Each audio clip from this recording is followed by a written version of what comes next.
If it's a day called today, we're talking guitars and life. Well, welcome back everybody to another exciting episode of Ted Talks Guitars and Life. Well, that was kind of dramatic, wasn't it?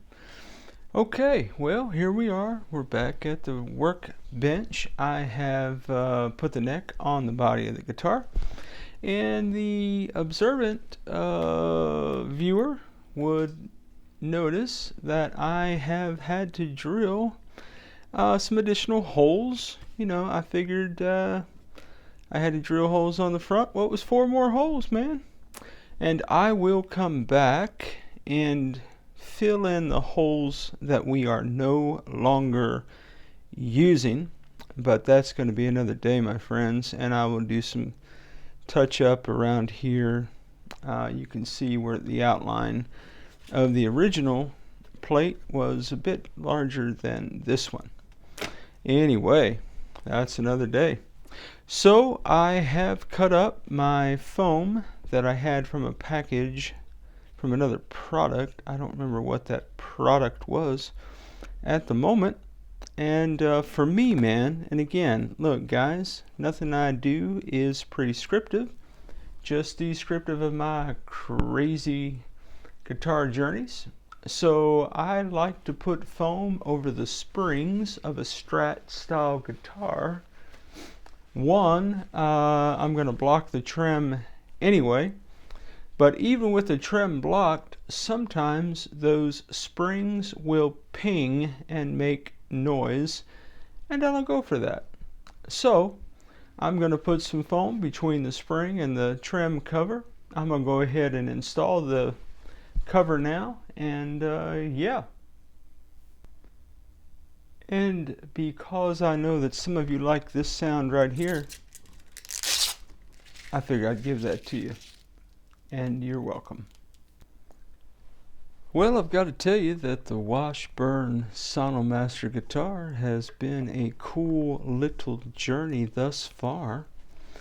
So today in this video, what we're going to do is put some strings on this bad boy, and we're going to have to make some adjustments and land on a nut from the selection of bone nuts that I have.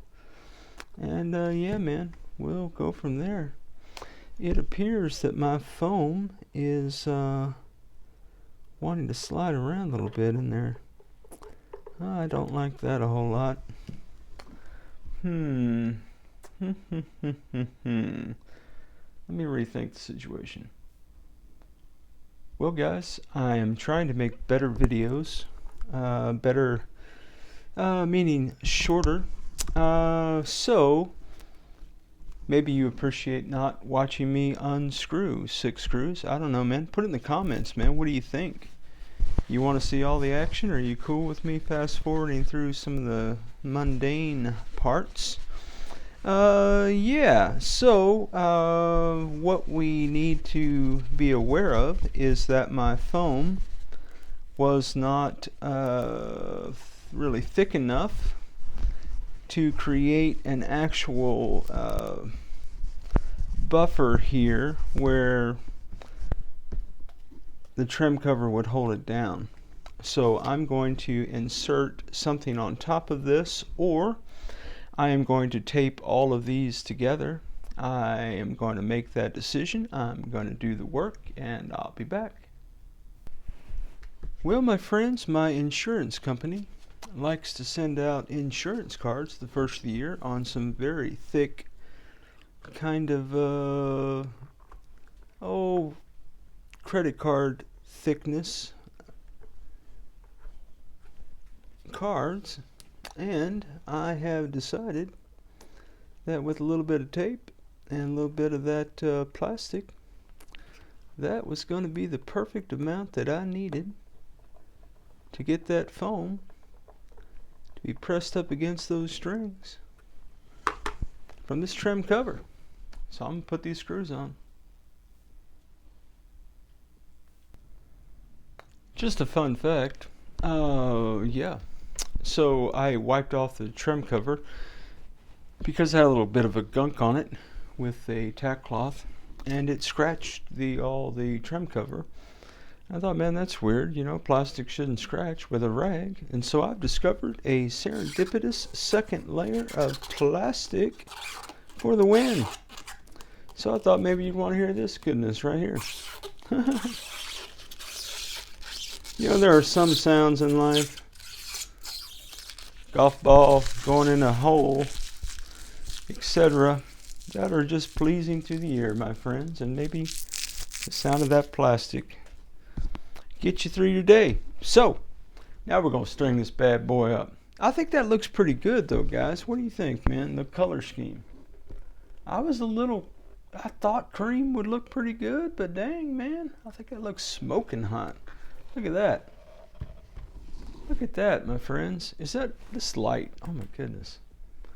I know it's kind of dark now, but man, I think that's a good looking color scheme, man. All right. On, off, on, off. This guy needs to learn how to light his studio. Yeah. Okay, let's throw some strings on this bad boy. It's just a pro tip, maybe? I'm not a pro, that's funny. Anyway, in the Washburn pack, there were some strings, if you remember the unboxing and first impression vid. These strings are obviously not as good as these strings. Yet, because I'm going to be setting the guitar up, one of the things I've learned from my good friend 2Bike Mike is that when you're setting the guitar up, you probably don't want your choice of best strings, whatever that is, in your playing preference. Guys, put in the comments what kind of strings do you rock on a Strat style guitar. I'm going to put 9s on here, these Ernie balls, because that's what I've got. Anyway, Mike suggests that you use just whatever kind of cheapo strings that you have, because I'm going to string this up and then there's going to be a series of tuning, detuning, moving them off the neck so that I can adjust the nut slot probably 10 times. So having some strings that I don't mind burning in the event that I break one. If you hang on the channel, what you know is I'm gonna break one. Free tips at TED Talks Guitars and Life. Free tips.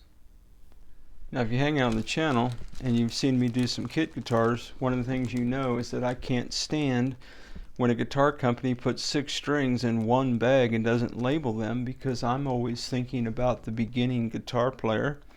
And how do they know, man, which one goes where? So, the good folks over at Washburn have labeled these strings, man, which I appreciate, Jack. Yeah, man. Hey, guitar companies, little things go a long way, man. Think about your beginner guitar players. They need to know where to put these strings. By the way, 6 is for the bass, i.e. low E string, on down to 1. Let's put some strings on this thing, quit talking about it. I really wish you would. Alright, I'm getting to it. Are these nondescript strings any good? Well, they're probably not the best strings in the world. But I'll tell you what, guys, just by way of a reminder, this was a $149 pack. Guitar, 9 other things in the box. The guitar strings was just one of the other bonus features in my mind. So yeah, man, whether they're fantastic or not, they should help me get my guitar set up, and then I'll switch over to my preferred strings down the road. So if one of these snaps pretty easily, I ain't gonna be mad at nobody, man. It is what it is, and you get what you pay for and all the things. Put in the comments, guys.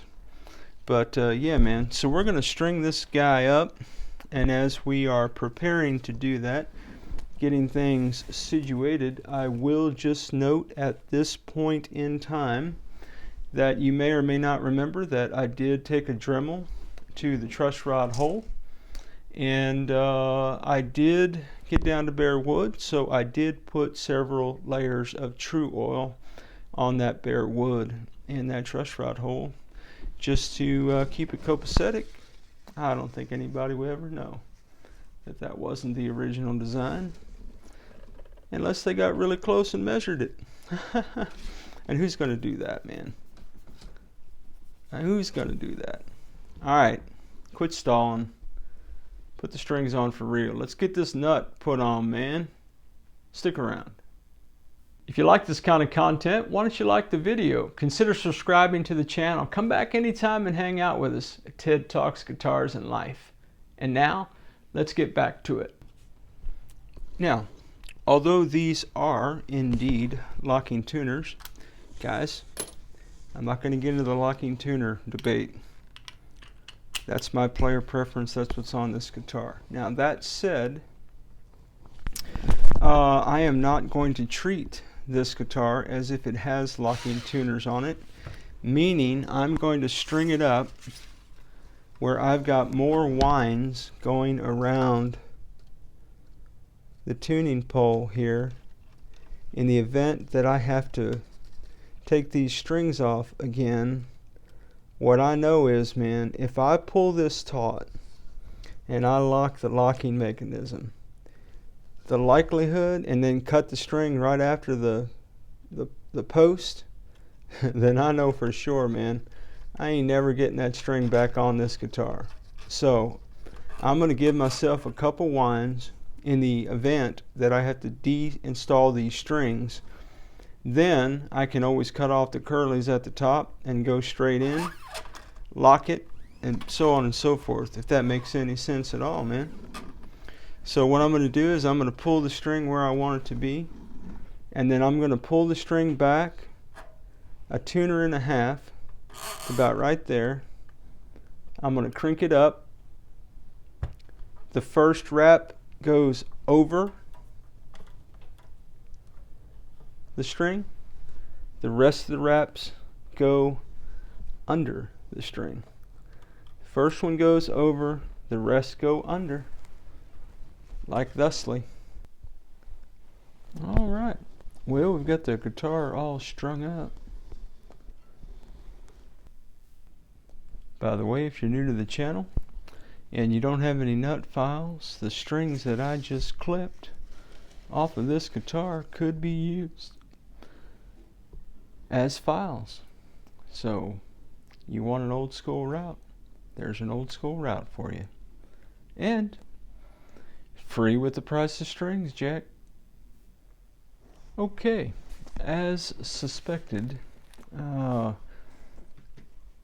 this nut is obviously way too low. The way I know that is, yeah, and we take our little nut file gauge. Can't even get that in there without some force. The truss rod actually has a little bit of relief in it,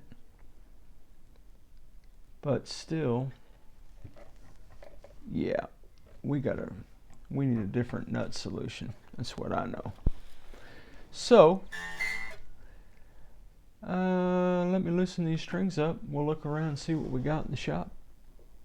Yeah, so we are talking guitars and life and nuts and all the things that we do with them. And so, yeah, about that.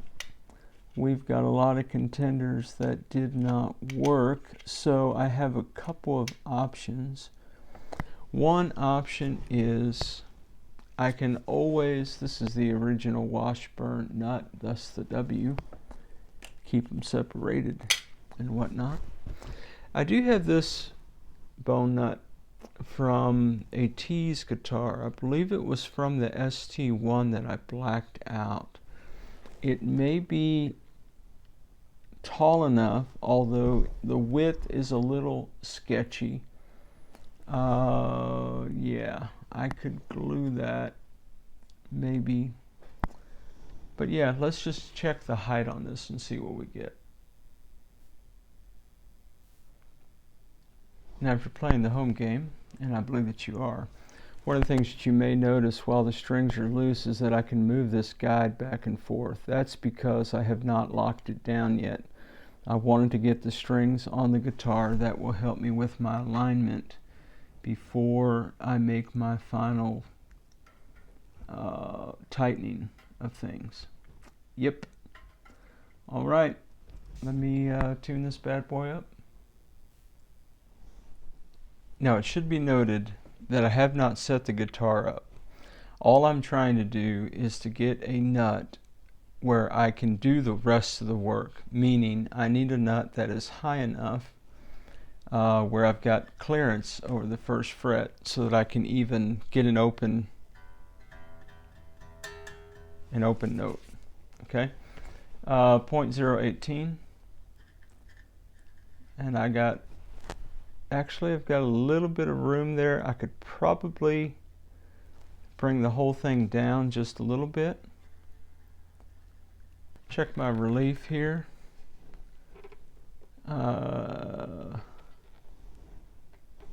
Couple different ways you could do that. I'm sorry, I've got the camera too close for you guys to even to see what I'm doing. Basically what I'm doing is I'm doing the old hold down the first fret, hold down the, somewhere around the 17th, the body of the guitar is what I mean. And then I'm looking at the relief there. The other way to do this is to put a capo on the first fret.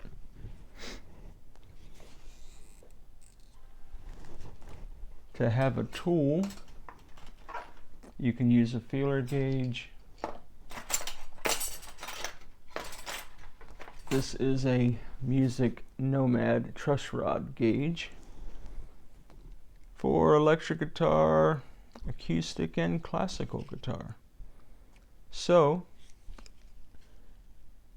this has instructions built on it, so that's always good news if you're new to this kind of thing. Okay, with instrument in tune and in playing position, which we are violating because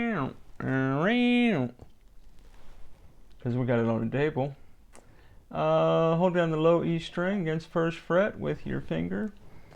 Hold low E string against the 12th fret here, thusly, and insert the gauge on the 6th fret, and you should have something about, you see how it lifts the string up? Okay, let me get my truss rod tool, handle my business, Jack. Check it in playing position.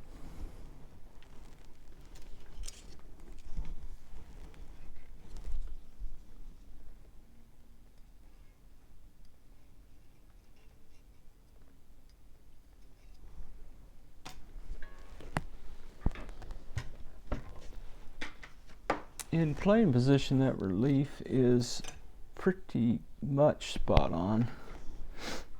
Yeah.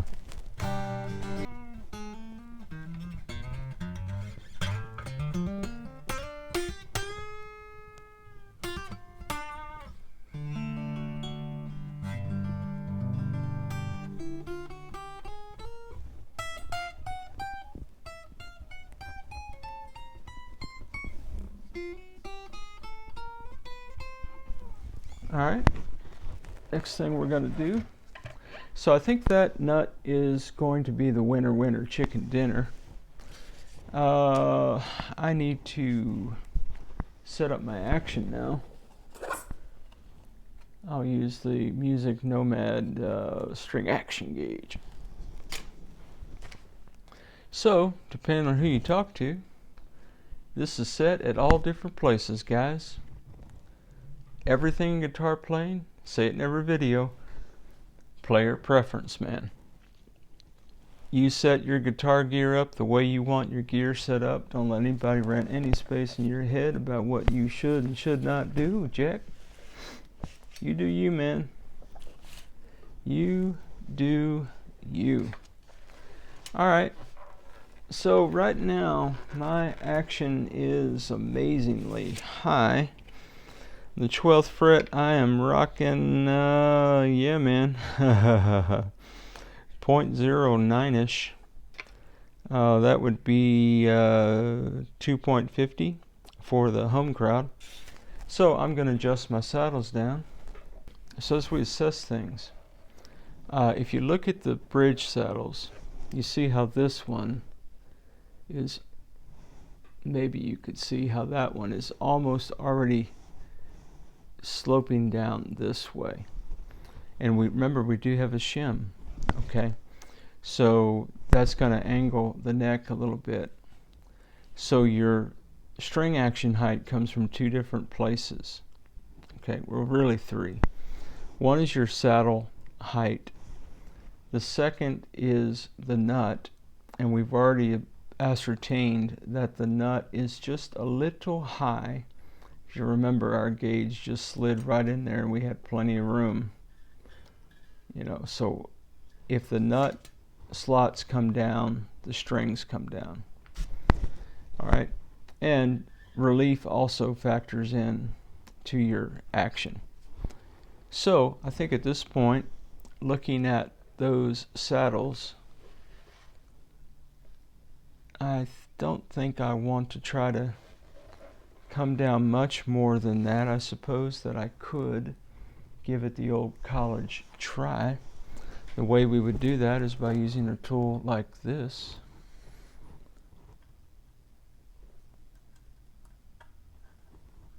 And see what we can get done here. Now this is a 14-inch radius neck, which means that the saddles are just about going to be even across the top. If it was like a 9.5 or a 7.5 radius, like an old Fender or something, it would be more of a curvature in it. But 14 is pretty flat. So all the saddles should be about the same height going across. And you could put like your radius gauge under that and get exact measurements, or you know, put it up here under the strings on right here and kind of see where the curvature is, etc. But for me, on this kind of radius neck, I just set one and then I set them all to the same height. In theory, though, the bass strings are thicker and the treble strings are thinner, so that will factor in as well. I'm going to make some adjustments. Stand by.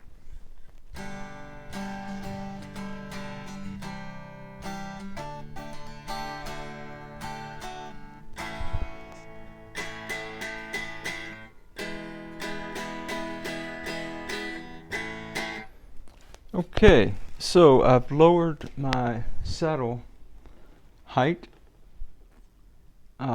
They are pointing down just a little bit more than normal. Normal they would be somewhat horizontal.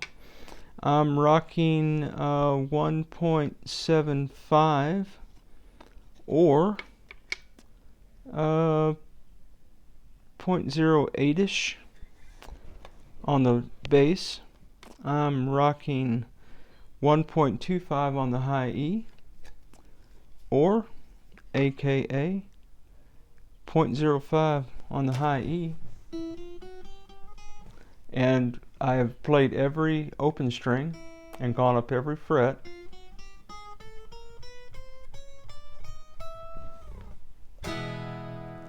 Looking for the buzz, which I don't have. All good signs. So the guitar's in tune. I've got my relief set. My action is playable. I like it. So what's next? Intonation. How do we do that? Glad you ask. Let me zip you around here. Baltimore Orioles. Baseball season starts soon. Can't wait. Alright, my friends, the Washburn is intonated. The headstock tuner is not the best apparatus for this. Really, a chromatic tuner would be better. It would also be better in playing position, so I will hook it up to my pedal board, my chromatic tuner in playing position, and I'll double check all of this. But for right now,